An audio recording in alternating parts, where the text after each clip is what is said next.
Hello and happy Pi Day for those of you in the United States. Elsewhere, you're like, it's 14/3. How is that pi?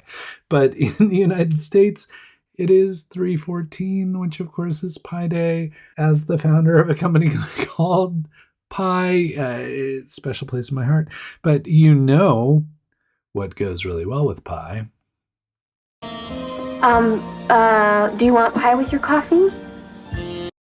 Coffee. And that is why I'm also really happy to announce, if you haven't already seen it, that Built alum of ours that we had the opportunity to work with as part of our accelerator program, Gay Awakening Coffee, has been picked up for all 21 new seasons, stores, and of course, coffee goes well with pie.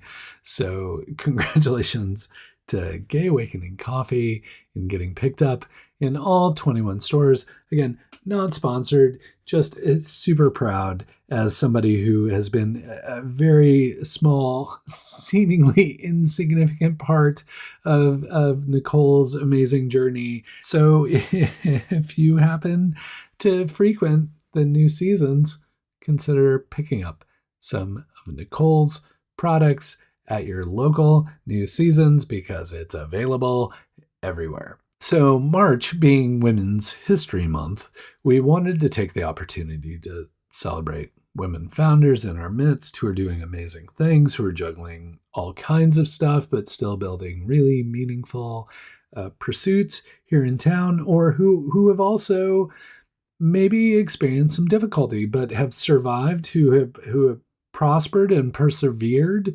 through those difficulties and still have amazing stories to share.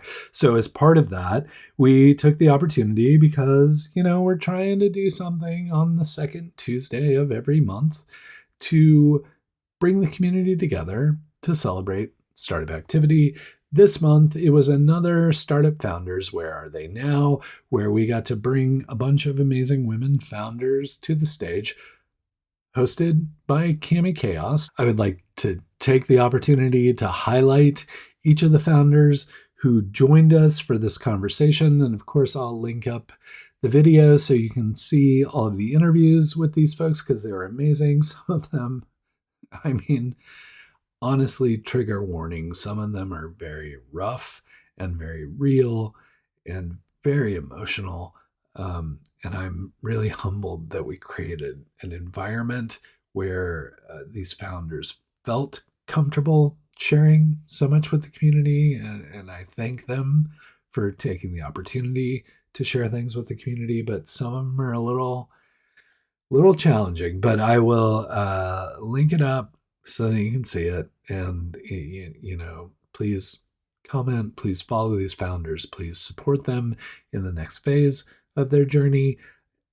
I hate if you're on the podcast, you're like, what are you talking about? But if you're watching the video on YouTube, I have to look down to read everybody through. So I'm just going to read off the names and their affiliation of sorts so that you know who appeared.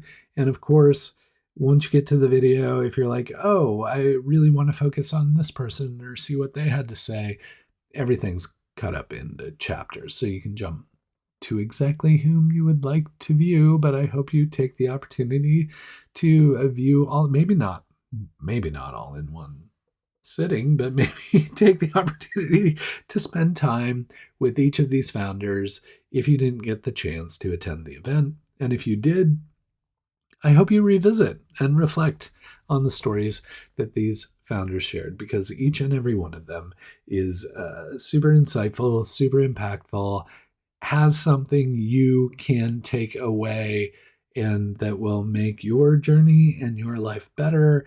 And again, just really thankful that each and every one of these folks took the opportunity to join us for this event. So let's go through this. I'm going to read again.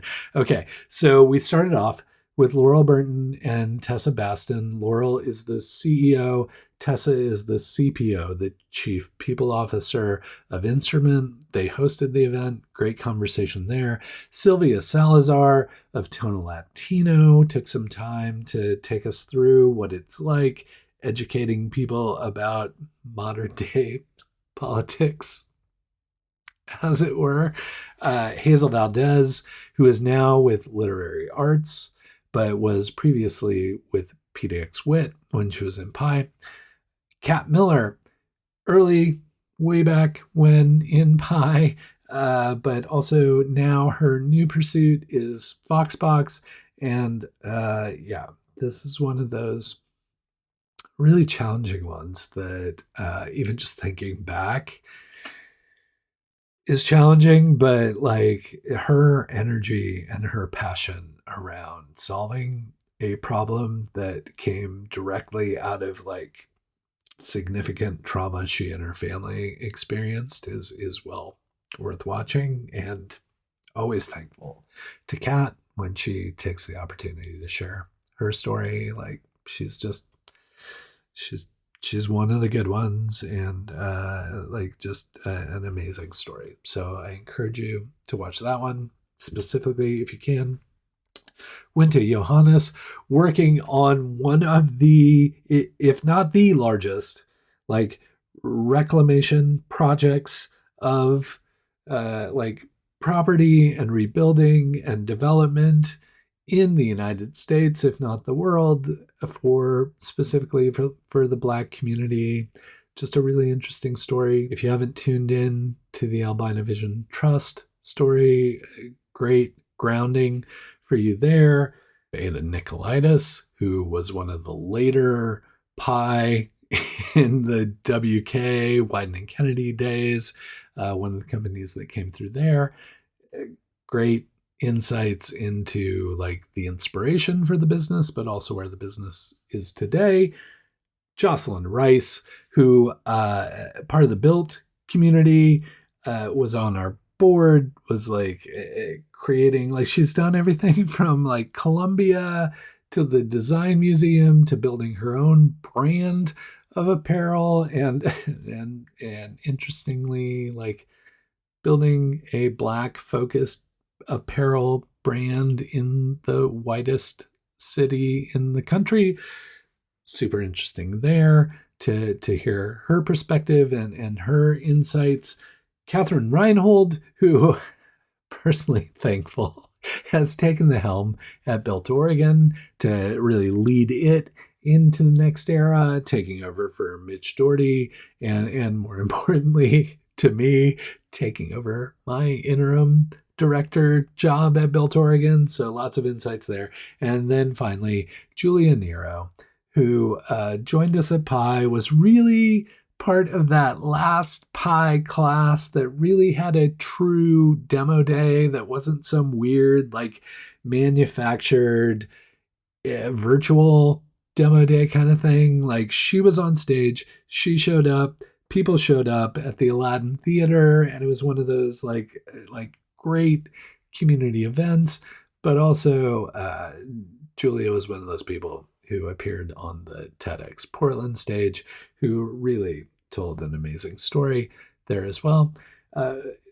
Again, another one of those things where Julia had an amazing startup that went through some incredible challenges, and she was willing to share some of those insights as part of this event. And I'm getting emotional just rethinking and revisiting what all these people were willing to contribute to the crowd. So I hope you take the time to view their interviews and the discussion. And I'm again really humbled that we have a community that trusts us to help share their stories in a meaningful way, and to give them a platform to talk through their challenges, and not just somewhere that celebrates their wins or like pits them against other founders in a pitch competition. Like, yeah, But anyway, please take the time to spend some time with these amazing women founders and the stories they have to tell. I really am, again, honored and humbled that we're able to share these stories with you, and we look forward to sharing many more. I don't even want to do you're supposed to do the thing where it's like, hey, leave a like, but that's fucking stupid. Like, if you're motivated to leave a like, you will leave a like. And I would appreciate it, but I'm not going to even ask you like that. That just feels like I'm pandering to you, and I respect you more than that. So please, we'll edit this and get you back to the real content of what I'm providing here. Got a little emotional there, but like, let's bring it up a notch.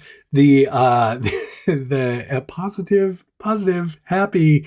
The next event we are organizing is April 8th for the Portland startup community, like we did in January, where we had 400 or so people show up, come hang out with one another, meet people, do things, and all that kind of stuff.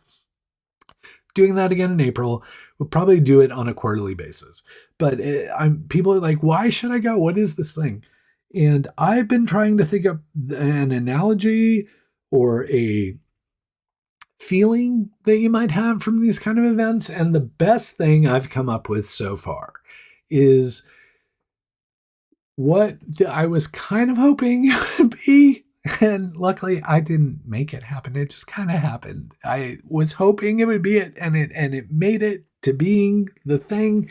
Is these quarterly networking events where we partner with a variety of other organizations in the community. There's the Prosper Portland helps, the Metro Region Innovation Hub helps. AI Portland is there, TIE is there, OEN is there, any number of amazing support organizations in the community are all collaborating with Pi and Silicon Florist and Built to make this happen. But the thing that I want this event to be, the thing I'm hoping this event will be is, when you go to those industry events, maybe you were just at South by, maybe you took the opportunity to go to CES at the beginning of the year, maybe you've been to Mobile World Congress, maybe you've been to Web Summit, whatever it is, those big events. It could be PyCon, it could be RubyConf, it could be OSCON. Whatever, it's an industry event where you show up and the event is solid. You're like, this is good programming. I enjoy being here. I'm glad I attended. I'm glad I paid the ticket price, or perhaps my corporation footed the ticket price. Whatever the case is, it's one of the situations where you have a really interesting event that brings a lot of people together. But if we're being honest, the real value is in the hallway discussions, or in the after parties, or in the side parties. You show up in a venue, no programming, just a bunch of people, and just magic happens. You can't even explain it. It's just putting people in a space for random collisions and things where they can interact with one another. So, short story long, that is what these networking events are designed to be. It is not, we don't have a big event that it's anchored to. It's just if you detached that networking, get to know one another event associated with the larger event, that's what this event is on a quarterly basis. So just think of Portland as the event that's occurring, all the time, making things happen. And this is the after party or the side party to the Portland startup community. Just show up, come hang out, Meet some people. I don't know who you're going to meet. You might meet somebody really interesting. You might be hanging out with your friends that you always hang out with. You might like show up, make a round, and check out. I don't know what's going to happen, but I think it will be valuable to you. Happening April 8th. We still don't have the location. We're trying to figure it out because we're up to like more than 400 RSVPs right now. And if you've ever programmed an event in Portland, we're getting to that really difficult size to figure out where to host it, but we will figure it out. Just keep RSVPing. Like, please challenge us. Get us up to 1,000 RSVPs. Like, just make us do the work because we want to bring the community together in a meaningful way to just help you all get connected with one another. And no programming, no promotion, no none of that. Just a lot of really amazing organizations that are coming together to help you get connected with the Portland startup community. I know the best feedback I received at the last event was probably, 5 people came up to me with all feedback along the lines of, I just moved to Portland. I didn't know how to get connected with the startup community. I heard about this thing, and this has been the best thing ever.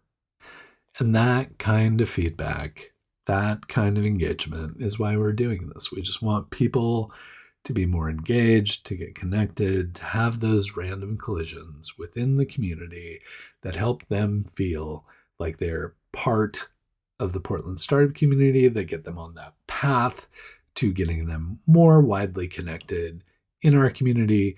So regardless of where you are along the spectrum, maybe you just moved here. That's the wrong side because I forget this is reversed.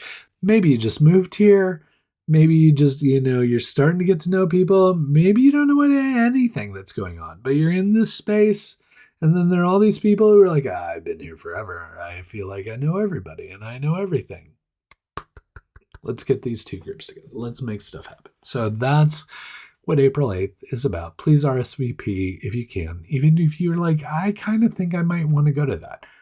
RSVP so we can find a venue that will support all of this. Again, we're over 400 RSVPs right now. I would not be surprised to see it continue to creep up to larger numbers, but would love to have you there. Would love to support you and ensure that you get connected in the Portland startup community. So please, if that's of interest to you, please RSVP. I will link it up. This one landed a little late in the week. Disputed AI landed $1.1 million in funding. They're former SeatGeek folks, and what they recognized was there's this weird like disputed chargeback difficulty, which even for large companies is a huge undertaking, let alone smaller companies where it's like, oh, I got this charge on my credit card and I'm going to dispute it. And then you don't agree. And then you have to go dispute it with this other party and all these things. How do they simplify that problem? How do they make that easier for people to deal with that? That's what Disputed AI is working on. And obviously, as you can tell by the URL, how do we use AI to help mitigate some of that stuff? So Disputed AI has been working on this for a while. They just went out and raised a round of $1.1 million, but no institutionals in there, none of that stuff, just going out to high net worth individuals or angels to kind of cobble that together to give them the runway to move this stuff forward. So I've been tracking them for a while. I saw them, I don't know if they were at Demolicious or something else, but like I saw their name, classically opened them in a tab on my browser and kept paying attention to them to see what was going on. But this is like big news for them. Thank you so much to Malia Spencer at the Portland Business Journal for covering the story. Otherwise, I wouldn't have known. exactly what was going on. And just wanted to highlight that Disputed AI has raised $1 million and some change in venture capital, and I will continue to watch their journey and will, of course, write up a post early next week. But it got to me too late for me to cover it this time. But I just wanted to share it with you.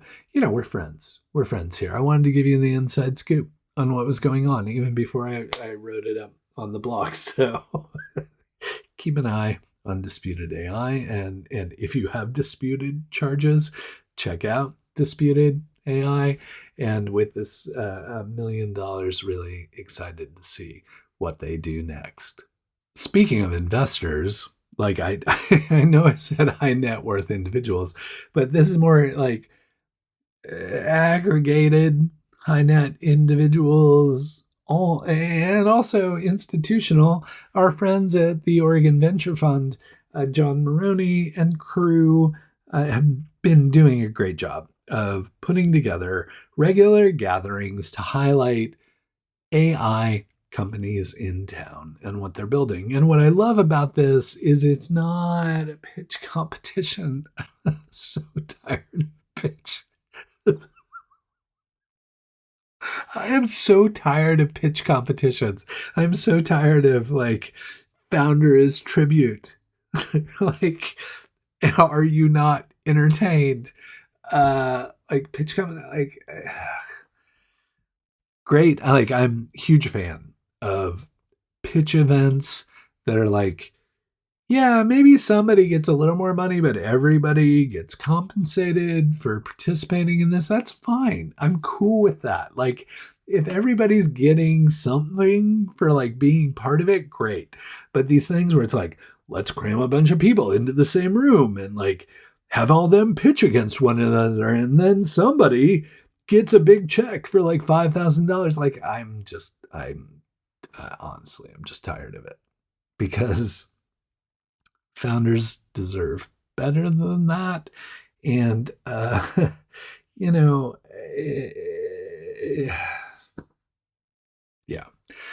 we have more than enough pitch competitions around town. So please don't program any additional pitch competitions for the sake of the founders in our midst.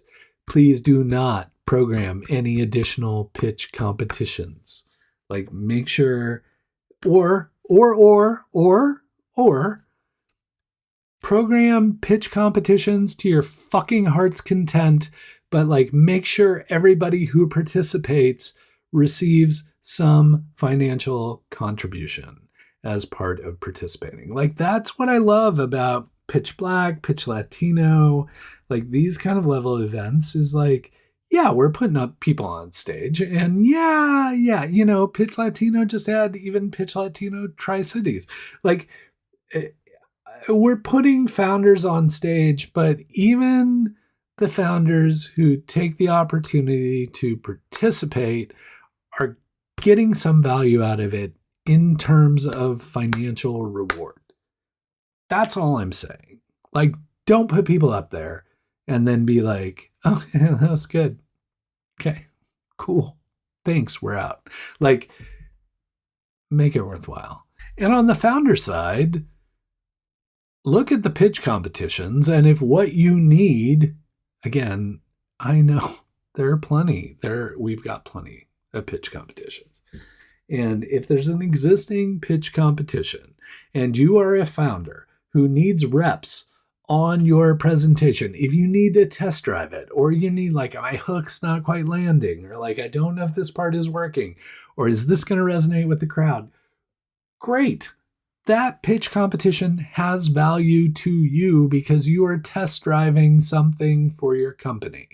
But it's really this little intersection of like, I need money, I have a pitch competition. Like 9 times out of 10, that's not going to work for anyone. So, just like, if a pitch competition is a valuable venue for you to participate and practice what you need to practice, great. Please participate. If you are running a pitch competition and you have the wherewithal to reward every single founder that participates, please take the opportunity to do that, because we can do this. We can do something meaningful for our community where the people who want to run events with founders pitching and the founders pitching both like get something valuable out of it. And that's all I'm saying. Like, I don't want to dissuade organizations from running I do kind of want to dissuade organizations. Just do a demo day. It's a fucking demo day. Like, just do a like demo day. Like, that's what I like about the OVF thing, is it's not a competition. It's just a demo. It's like, you got a thing, just demo it. There's no winner. Just demo your thing. Tell people what you're doing. There's no competition. Like, I don't know how you build. I don't know how you build community by creating competition. That is so confusing to me. And I've been doing this for 30 years. I don't know how competition builds community, but that's what I like about the OVF stuff. It's just a demo. Just show up. Talk about what you're doing. You're not competing. Just do your thing. Show your people your thing. But if you feel like there needs to be some competitive aspect to it, reward everybody. Follow Pitch Black's example. Follow Pitch Latino's example. If people are pitching on stage, if founders are taking their like time that is so valuable to show up on your stage, reward them in some way. That's all I'm saying. You do your thing. I'm a data point of one. What the fuck do I know? But like, anyway, I'm not going to solve this problem here. I'm voicing an opinion. I hope it's valuable. Please. And please, if you're an attendee, like, just vote with your feet, vote with your presence. Like, if you feel like something is providing value in your community, then show up to it. That's all I'm saying. Like, we all need to win here. Let's just think about how everybody wins. Okay, soapbox done. Let's get on to the next topic. Wow, that kind of went off the rails, but I got really emotional at the beginning of the podcast or the show with the founders for the Women's History Month event. Just like, so real, so good. But and then I was like, oh, you're all up in your feels, and now you got to talk about all your feels. I'm gonna tone it down. I apologize. OVF AI demo, great. Love demo nights. That's all good. Speaking of kind of pitch events, I already touched on Pitch Black and Pitch Latino, but as I mentioned previously, Pitch Black has begun to expand beyond just being a pitch competition. They're also starting to think through, like, just how are we a community? How are we an organization? And as part of that, Stephen Green really loved that he's actually started this podcast, because, wow, episode 2, stop what you're doing, go find the Pitch Black podcast and go listen to Stephen Green chop it up with Ian Williams. It is amazing, and it is real, and it is like, this is really emotional episode of the thing that I do. And I keep tearing up because, like, Ian just like lets you in behind the scenes of what's going on. And Stephen really draws it out in the Pitch Black podcast. Stephen Green talking to Ian Williams of Deadstock. Just really like heartfelt, thoughtful, foundational, insightful conversation. Of course, I'll link it up. But quit wasting your time here and go listen to those guys talk. Please just go listen to the Pitch Black podcast. Enough said. Like, it's really good. And I, on one side, feel bad for continuing to ride Steven about like, hey, you should get that podcast out. And on the other side, I'm like, damn, son, that's a damn good podcast. Like, I'm so happy that Steven has gotten the podcast out, is having these conversations. So happy he's got guests like Ciara Pressler and Ian Williams. And I know the other people that are coming up. Only expect amazing conversations from them. But like, this is one of those opportunities to listen to people and engage with people who are really providing the truth about what's going on and what it's like to be a founder. So if you can, if you're interested, please take the opportunity to subscribe to the Pitch Black podcast. I'm already hooked. We're only a couple episodes in. It's like, I don't even like podcasts. I record a podcast, but I don't really consume podcasts. I mean, apart from like Hansel Minutes and a couple others, but Pitch Black podcast already up there. Have to listen to it every week. So looking forward to the next guest, and I think you should too.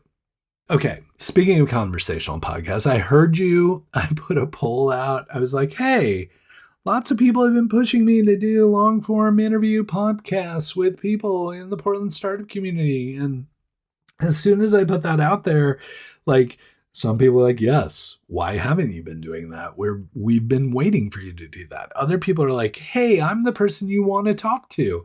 And other people have been like, hey, this is a really good idea and you should do that. And no one said that. No one said it was a really good idea. They just voted on the poll. So I will start scheduling that stuff and doing those interviews and getting them posted here, because clearly that is what many of you want. If you don't want it, it'll be a separate playlist, separate podcast. Don't worry about it. We won't clutter your feed with our long, lengthy, in-depth, insightful, truthful, meaningful conversations.